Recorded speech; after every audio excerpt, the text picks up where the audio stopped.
بالله من الشيطان الرجيم.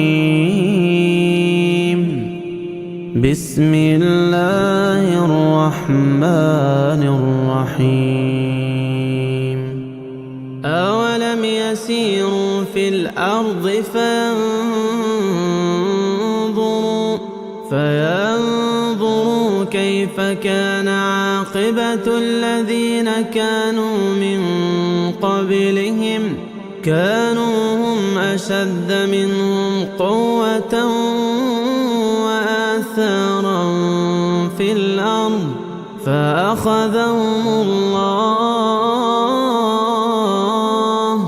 فأخذهم الله بذنوبهم وما كان لهم من الله من واق.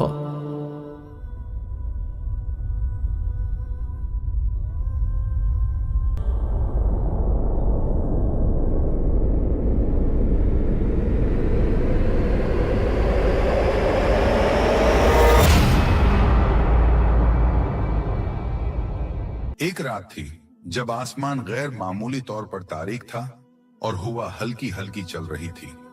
اس خاموشی میں کچھ راز چھپا تھا، جیسے کوئی بہت بڑا واقعہ رونما ہونے والا ہو.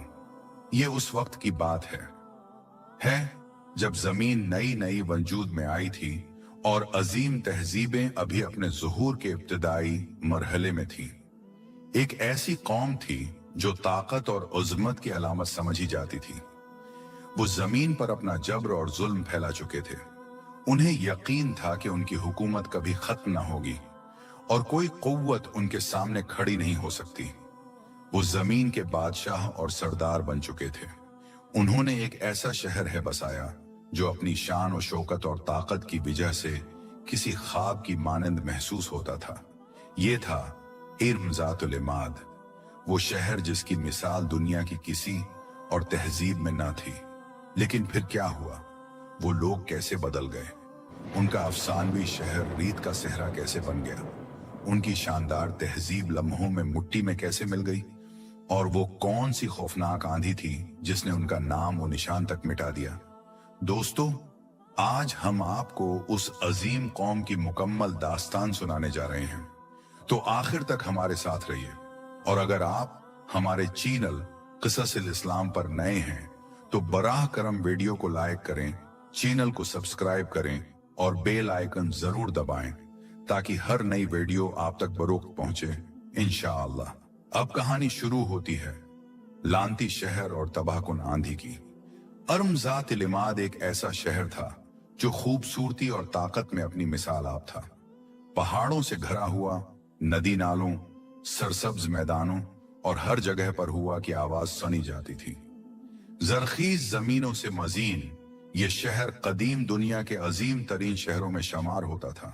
یہ وہ شہر تھا جس کی تعمیر اور عظمت دیکھ کر لوگ دنگ رہ جاتے تھے. قوم عاد اس شہر کی حکمران تھی. وہ دیوا قامت، قداور اور نہایت طاقتور لوگ تھے. ان کی جسمانی طاقت اور بہادری بے مثال تھی.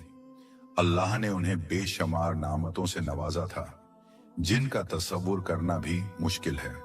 انہوں نے آسمان سے باتیں کرتے محل تعمیر کیے، سرسبز باغات لگائے، نہریں نکالیں اور اپنے شہروں کو جنت کا نمونہ بنا دیا.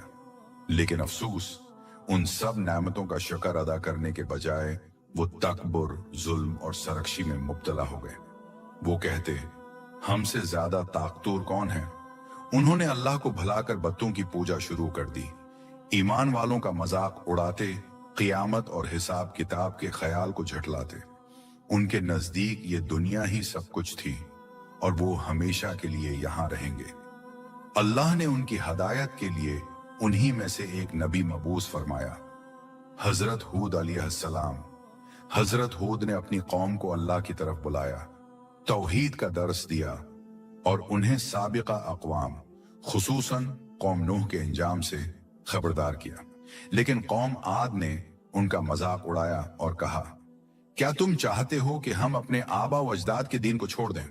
وہ یہ بھی کہتے، اگر تم سچے ہو تو وہ عذاب لے آؤ جس کی تم ہمیں دھمکی دیتے ہو. حضرت ہود نے بڑی نرمی